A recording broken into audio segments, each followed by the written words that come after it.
Nah, teman-teman, pada pertemuan pertama, kita akan belajar mengenai alfabet, phrase, percakapan perkenalan, dan pengulasan sedikit mengenai verben, nomen, dan juga adjektif. Sebelum kita mengenal alfabet lebih banyak, di sini saya akan memperkenalkan huruf-huruf yang sedikit sulit diucapkan. Yang pertama ada huruf J. Dalam bahasa Jerman itu dibacanya J. Dalam penulisan itu memakai huruf J, J-O-T, tapi dibacanya tetap J, Y-O-T. Nah, kemudian ada huruf Q dibaca Ku, P dibaca V, W dibaca V, X dibaca X, Y dibaca Y, dan yang terakhir ada huruf Z dibaca Z. Tapi kadang juga ada yang bilang bahwa Z itu lebih ke chat. C-E-T, chat. Itu terserah kalian ya, mau percayanya yang mana, itu egal. Nah, kemudian kita akan mengenal huruf umlaut.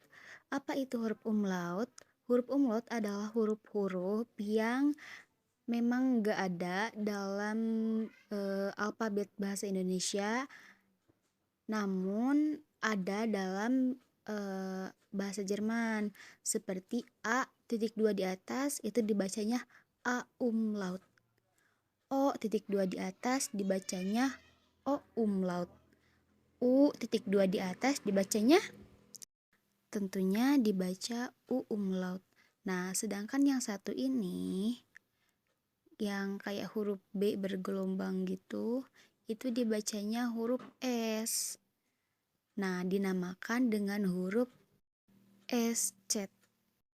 Nah, sekarang kita akan belajar cara mengaplikasikan huruf-huruf umlaut ke dalam suatu. Yang pertama ada huruf A umlaut.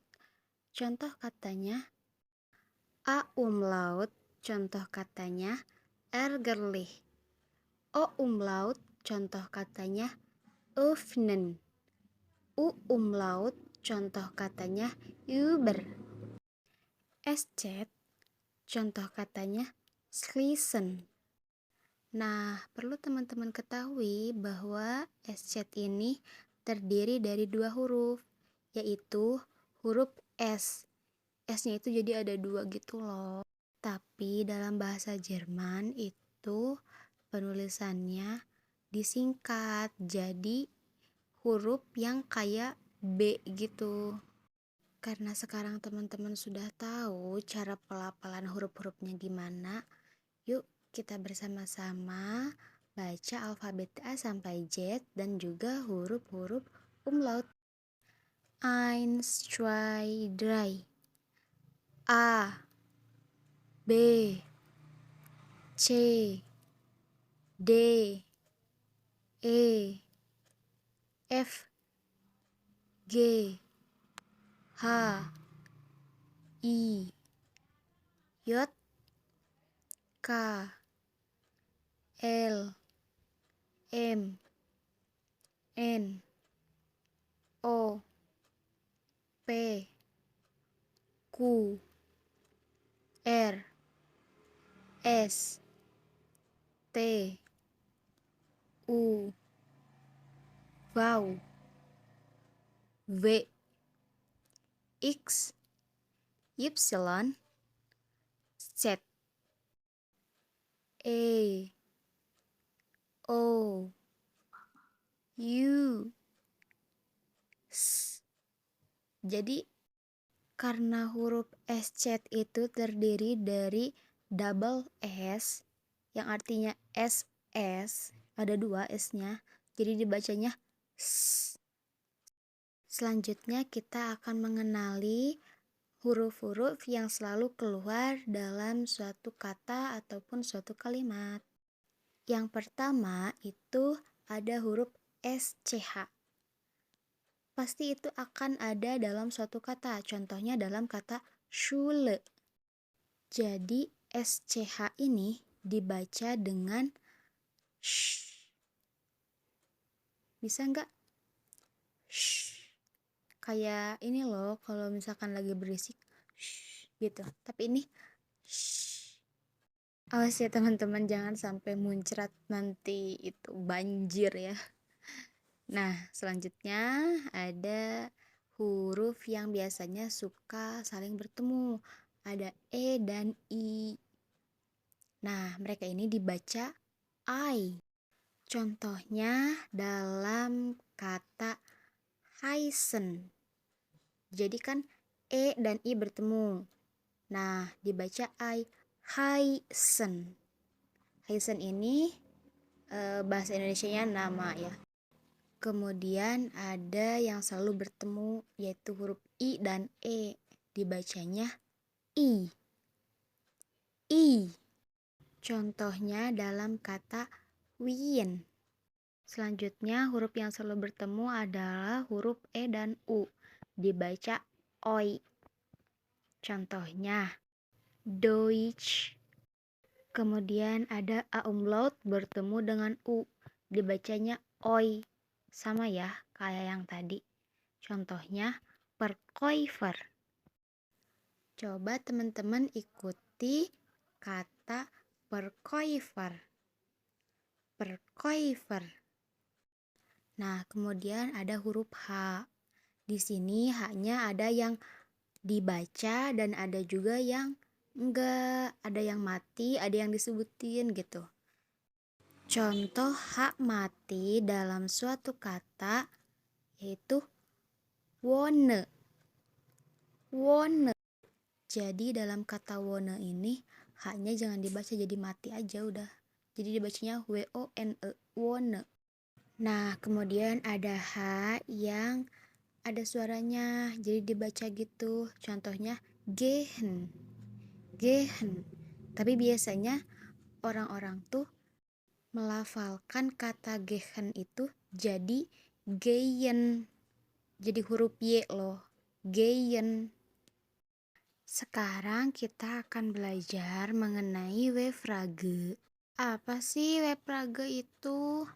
Nah, kalau dalam bahasa Inggris itu biasanya disebut dengan 5W 1H. Dalam bahasa Jerman itu disebut dengan W-Frage. Was, apa? Wo, di mana? Where, siapa? Woher, dari mana? Wie, bagaimana? Wann, kapan? Wohin, kemana? Warum, kenapa? Wozu, untuk apa? Wie lange, berapa lama? Dan wofür, untuk apa? Nah, ini contoh kalimat tanya yang menggunakan W-Frage. Yang pertama ada kata wo, artinya di mana? Contoh kalimat tanyanya, wo bist du? Di mana kamu? Kemudian ada woher, dari mana? Woher kommt ihr? Dari mana kalian? Wie lange, yang artinya berapa lama? Wie lange lernst du Deutsch? Berapa lama kamu belajar bahasa Jerman? Kemudian ada wann, kapan? Wann fliegen Sie nach Indonesia? Kapan kamu pergi ke Indonesia? Kemudian ada wohin yang artinya kemana? Wohin geht er? Kemana mereka? Atau mereka kemana? Sama aja ya. Nah, itu dasar-dasar yang harus kalian punya ketika mau belajar bahasa Jerman. Sekarang kita akan mengenal kalimat-kalimat yang ada dalam percakapan perkenalan. Nah, biasanya dalam perkenalan ini kita menanyakan nama, alamat, umur. Kemudian kalau udah kenal paling nanya kabar. Sekarang kita akan belajar. Yang pertama, menanyakan nama ya. Kita bisa pakai 3 cara yang artinya sama aja gitu. Dalam 3 kalimat ini artinya sama. Pertama ada wie heißt du? Kalian ikutin ya. Wie heißt du?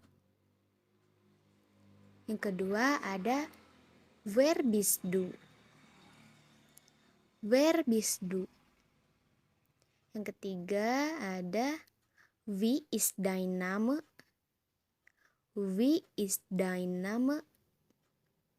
Nah, untuk menjawabnya, kalian bisa jawab dengan 3 cara juga. Yang pertama ada ich heiße pung pung pung. Misalkan ich heiße Alex. Nama saya Alex. Kalian juga bisa pakai ich bin Alex. Aku Alex. Bisa juga pakai mein Name is Alex. Nama saya Alex. Nah, kemudian kita biasanya suka nanya alamat. Kalian bisa pakai 2 cara. Yang pertama ada woher kommst du? Woher kommst du? Yang kedua ada wo wohnst du? Wo wohnst du? Nah, cara menjawabnya kalian bisa juga pakai 2 cara. Yang pertama, ich komme aus. Misalkan, ich komme aus Sukaraja. Aku dari Sukaraja. Ich wohne in Batu Karut Straße. Aku tinggal di Jalan Batu Karut. Nah, kemudian kita mau nanya umur dengan kalimat yang seperti ini. Wie alt bist du? Kamu umur berapa? Terus kalian bisa jawab, ich bin pung pung pung Jahre alt. Misalkan aku umur 20 tahun. Ich bin 20 Jahre alt. Nah, 20 itu 20 ya dalam bahasa Jerman. Kemudian kita akan belajar cara menanyakan kabar kepada orang-orang. Contohnya, wie geht es dir? Bagaimana kabar kamu? Bisa juga pakai wie geht es euch? Bagaimana kabar kalian? Bisa juga pakai wie geht es Ihnen? Bagaimana kabar Anda? Kemudian kalian bisa jawab es geht mir gut, danke. Bisa juga jawab dengan mir geht es gut atau geht es mir gut. Sama aja jawabannya ya, aku baik-baik aja gitu. Maksudnya sehat lah. Nah, kata good itu bisa diganti dengan kata prima, super, sehr gut, dan banyak lagi. Nah, sekarang kita akan belajar personal pronomen dalam bahasa Jerman atau Deutsch. Deutsch itu bahasa Jerman ya. Personal pronomen yang ada di Deutsch itu yang pertama ada ich yang artinya saya, du artinya kamu, er artinya dia laki-laki, sie artinya dia perempuan, es artinya itu, wir artinya kita, ihr artinya kalian, sie dan sie artinya Anda ataupun mereka. Nah, gimana sih, kan itu sie-nya ada 3. Nah, jadi kita harus bisa membedakan sie yang merujuk pada perempuan, dia perempuan, kemudian sie yang merujuk pada Anda, dan juga sie yang merujuk pada mereka. Nah, S pada huruf S-nya yang awal itu, ketika S-nya menggunakan aksara kecil, itu mereka bisa merujuk pada dia ataupun mereka. Nah, kalau S yang kapital itu udah pasti merujuknya pada Anda. Tapi gimana cara membedakan dia perempuan dan mereka? Soalnya S-nya sama-sama kecil. Nah, kita dapat melihat pada zainnya atau tubinya. Cara membedakannya kita dapat melihat tubi dalam bahasa Jermannya. Di situ kan ada tubinya. Kalau misalkan dia perempuan, tubinya itu is, dan untuk zi mereka tubinya itu zin. Nah, dengan cara itu kita dapat membedakan zi yang ada 3 tersebut dalam bahasa Jerman. Untuk sekarang kita akan menghafalkan personal pronoun dan sein. Biasanya kalau aku pas kursus itu suka dinyanyiin gitu loh, jadi cepet apal. Yuk, aku kasih tipsnya. Eins, zwei, drei. Ich bin, du bist, sie, es ist, wir sind, ihr seid, sie sind, sie sind. Hafal gak? Nah, untuk teman-teman ini harus dihafal ya, karena ini tuh penting banget. Personal pronoun plus sein ini adalah dasar dari segala rumitnya Deutsch. Nah, contoh penggunaan sein pada bahasa Jerman yaitu contohnya yang pertama, where bist du? Siapa kamu? Nah, jadi sein itu atau to be, kita sebut to be aja ya, biar kalian paham juga. To be-nya itu ada di posisi kedua. Jadi setelah we-frage itu baru to be. Karena du itu to be-nya bis, jadi kita simpen di sini bis. Du-nya di akhir. Jadinya where bis du. Kemudian pada contoh kedua, kita di sini menggunakan R. R itu dia laki-laki. To be-nya apa? To be-nya itu is. Kita menggunakan we-frage-nya itu where. Jadinya where is R? Siapa dia laki-laki? Nah, jadi sein atau to be itu disimpan pada posisi kedua.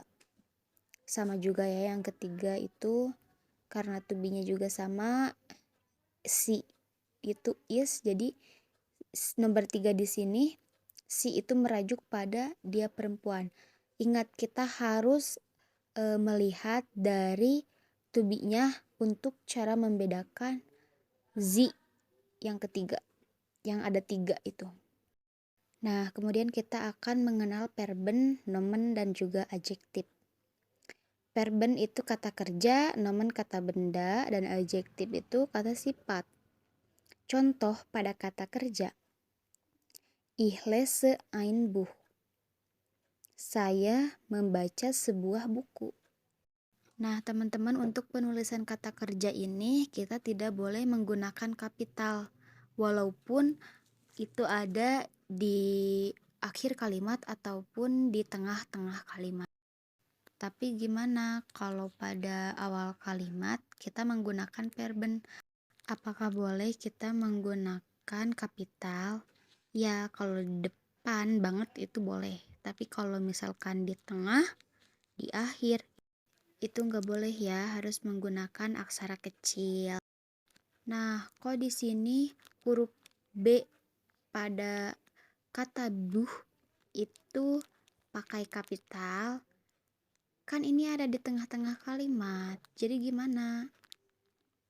Nah, karena buh ini adalah sebuah benda, nomen ya, kata benda, itu wajib dan harus menggunakan kapital pada awal kata.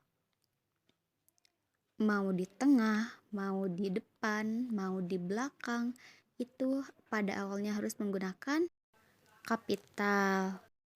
Kemudian di sini ada adjektif ataupun disebut dengan kata sifat. Contoh kalimat adjektif, das Buch ist neu. Buku itu baru.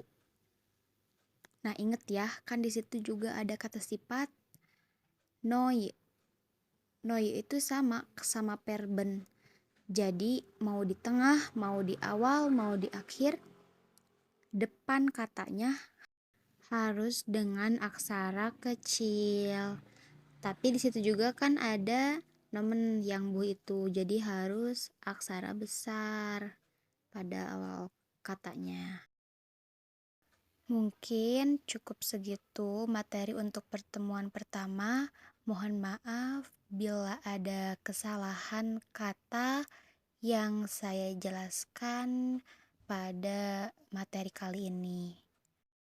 Bila teman-teman ada yang ingin ditanyakan ataupun pengen sharing, teman-teman boleh ya DM aku. Nanti insya Allah kok aku bakal bales. Semoga apa yang saya sampaikan dapat bermanfaat dan dapat dimengerti sama teman-teman semua. Auf Wiedersehen. Tschüss.